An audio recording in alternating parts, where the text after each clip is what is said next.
Muy buenas, soy Dani y esto es Maestro Podcaster. Hoy te traigo una versión en audio de un artículo que escribí hace unos días haciendo un análisis de la mierdificación en el ecosistema de iVoox o de iVoox. Y es que mucho se ha escrito sobre la mierdificación, o también conocida como enshittification, en gigantes tecnológicos como ahora X, anteriormente conocido como Twitter, Meta, Amazon, etc., donde la degradación del servicio parece ser que es inevitable tras un éxito corporativo. Sin embargo, en España apenas se ha puesto el foco en cómo empresas españolas digitales han seguido también este mismo patrón.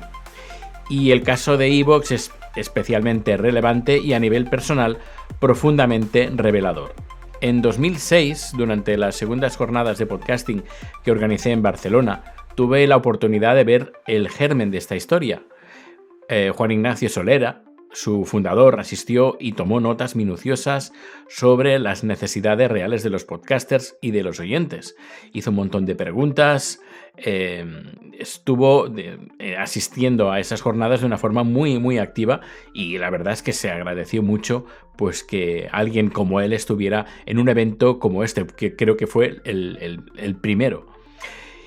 Aquel espíritu de escucha activa que buscaba resolver problemas de la comunidad, pues cimentó lo que en 2010 nacería como una biblioteca de audio abierta. No obstante, esta cercanía inicial con el usuario ha mutado hoy en una infraestructura de extracción de rentas que prioriza el beneficio del accionista y de socios corporativos como Mediaset sobre la experiencia de uso que la hizo crecer. Vamos a hablar un poco de qué es la mierdificación, porque es un palabra bastante feo, pero vamos a explicarlo un poquito mejor. Fue acuñado por el Cory Doctorow, que describe pues, una trayectoria de 3 fases de este proceso. El primero es cuando la plataforma es extraordinariamente beneficiosa para los usuarios, para capturar cuota de mercado. Luego, el segundo paso lo que hace es abusar de estos usuarios para favorecer a sus clientes comerciales o a los creadores, es decir, a la gente que paga por ese servicio. Y luego el tercero abusa de ambos para extraer todo el valor posible en beneficio de los accionistas.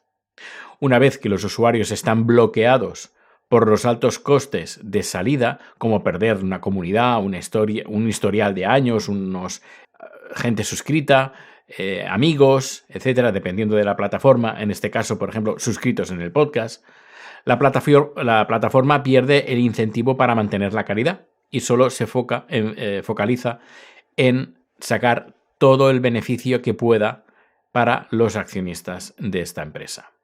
En el caso de iVoox, este proceso se manifiesta mediante el perilleo, o también llamado como twiddling, que es el ajuste de algoritmos para desviar valor hacia la plataforma, a menudo mediante publicidad intrusiva, el cerramiento de funciones que antes eran estándar o gratuitas, o la manipulación de estadísticas.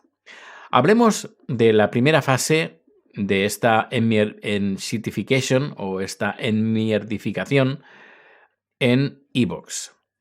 La fase 1, que la titularíamos como la construcción del procomún, que va entre el 2010 y el 2015. Es la primera etapa donde iVoox pues, ofrece generosidad extrema. Tras recoger las impresiones de la comunidad en foros, eventos como las jornadas de 2006, Solera lanzó una plataforma que resolvía la accesibilidad del audio de nicho. En este periodo, iVoox funcionaba bajo el principio de extremo a extremo, sirviendo datos según la demanda del usuario sin interferencias agresivas. Luego la plataforma también ofrecía alojamiento gratuito ilimitado, con posibilidad de poner música comercial sin ningún coste adicional para el podcaster, permitiendo que miles de creadores subieran sus programas sin barreras, incluido con música comercial. Según él decía, o según la página decía, tenían acuerdos con la SGAE. Y ya digo, en ningún momento los usuarios pagaban para este servicio. Luego, los usuarios disfrutaban de iVoox, que sería conocido como el YouTube del audio, con funciones avanzadas gratis, como descargas offline y listas de reproducción. Esta estrategia generó efectos de red masivos, convirtiendo iVoox en la tercera app o aplicación de podcast en España. Pero, según la teoría del Dr. O, este era el cebo para el bloqueo posterior, que es donde empieza la fase número 2, que sería el pivote hacia el creador y el espejismo de la visibilidad, que va desde el 2015 al 2020. En este caso, iVoox lo que hace es consolidar la audiencia, atraer a vendedores de contenido ofreciendo herramientas de monetización y crecimiento artificial para evitar que migraran a competidores como ahora Spotify, o en ese caso Anchor, que luego se convirtió en Spotify for Creators. Antes incluso de la creación del sello Originals, iVoox introdujo planes de pago para creadores conocidos como Growl o Rocket, que prometían multiplicar el alcance del podcast mediante posiciones preferentes en listados y sugerencias algorítmicas. Este modelo lo que hizo es introducir una dinámica altamente cuestionada por la comunidad por el espejismo de las métricas. Muchos podcasters denunciaron que al contratar estos planes, sus estadísticas de escucha se disparaban artificialmente, pasando, por ejemplo, de 100 a 2.000 escuchas semanales, pero que estas cifras colapsaban exactamente al nivel previo al pago en cuanto se cancelaba la suscripción. Desde un punto de vista técnico y social, este fenómeno es muy raro, porque el aumento real de visibilidad debería de convertir una parte de los oyentes casuales en suscriptores permanentes, elevando el suelo de la audiencia de forma orgánica. Pero esto no pasa, mejor dicho. El hecho que la estadística regrese al punto de partida sugiere una manipulación o una visibilidad de escaparate que no genera fidelidad real, convirtiendo el crecimiento en una droga de pago recurrente, porque ves buenas estadísticas, sigo pagando, no pago, bajan, pues voy a volver a pagar para ver estas estadísticas, que francamente dudo que sean reales. En 2015 implementaron las suscripciones para fans, donde el creador recibía apoyo directo de los oyentes. Inicialmente la comisión era del 5% de lo que parecía un apoyo a la comunidad podcaster. Sin embargo, esto introdujo el bloqueo. El creador ya dependía de su audiencia que tenía que permanecer en iVoox para recibir los ingresos. Es decir, las escuchas se deben de hacer en iVoox. Luego, para el oyente, aparecieron los primeros muros de pago. Contenidos, antes que eran abiertos, pasaron a ser solo para fans. Solo para fans que escucharan el podcast con la aplicación de iVoox. Luego ya vienen con iVoox Originals, donde la plataforma actuó como sello discográfico exigiendo exclusividad a cambio de visibilidad. Esto totalmente rompió el espíritu del podcasting, que es la distribución libre vía RSS. Eso ya no es un podcast. Y así, de esta manera, crearon un jardín vallado. Los oyentes se vieron forzados a usar una aplicación técnicamente muy inferior para acceder a sus programas favoritos.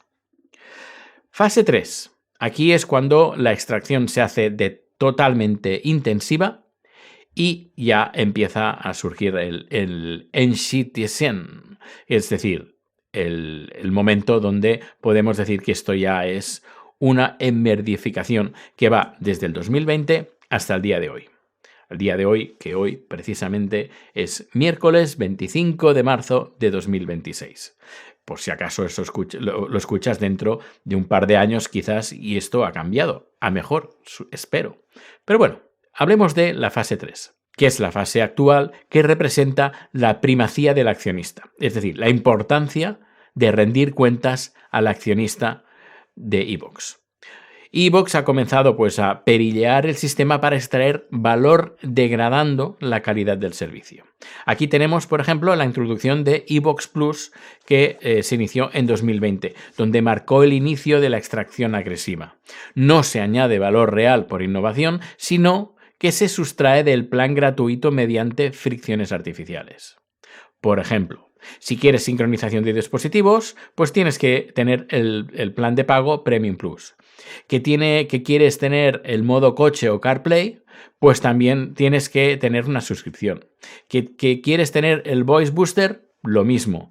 Que no quieres publicidad, lo mismo. Es decir, servicios que antes eran gratuitos, ahora son de pago. No es que hayan habilitado nuevos servicios para los servicios de pago. Sencillamente han quitado los beneficios de los gratuitos y ahora los tienes que pagar.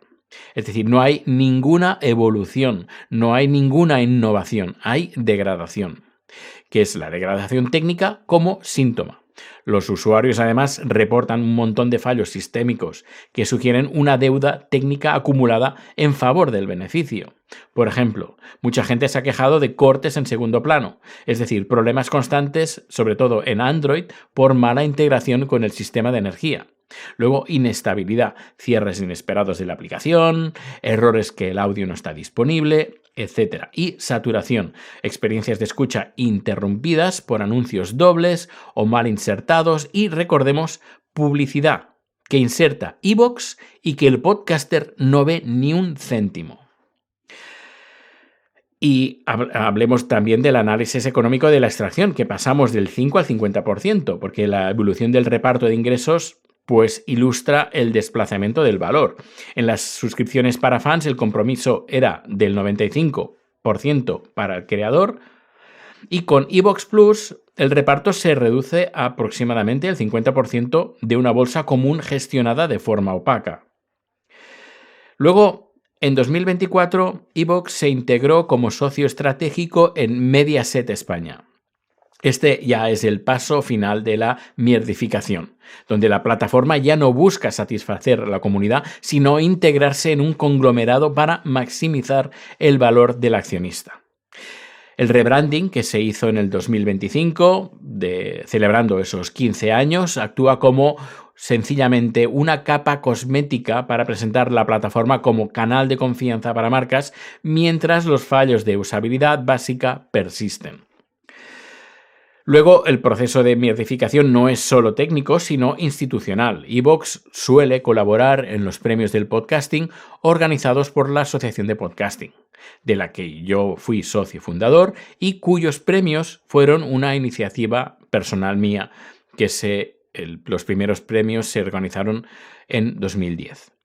En la edición de 2025, iVoox volvió a patrocinarlos, incluso con un galardón que se llama Premio iVoox.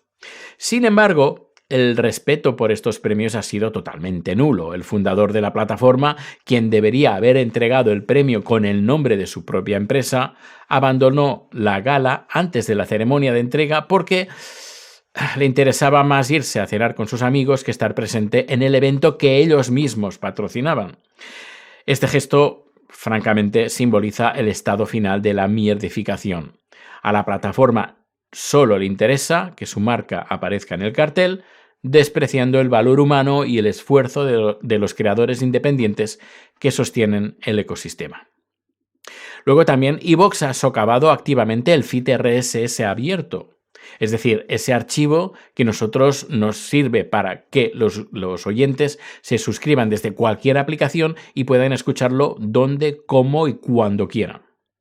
Para los que usan su hosting gratuito, pues lo que hace es limitar la visibilidad a 20 episodios más recientes en las plataformas como Spotify o Apple Podcasts, forzando al oyente a usar su propia aplicación para acceder todo el archivo histórico. Además, el proceso de salida es muy complejo. iVoox no admite redirecciones 301, que es lo que hace es cuando la gente va a la dirección que tú, por ejemplo, tenías en iVoox, redirecciona a la nueva dirección que tú tengas ahora actualmente, además de forma perpetua. Esto sencillamente es una línea de código. Y eso hace que impide que el creador se lleve a su audiencia de forma limpia si decide migrar. Complicado. Luego, administrativamente, gestionar cambios es un suplicio.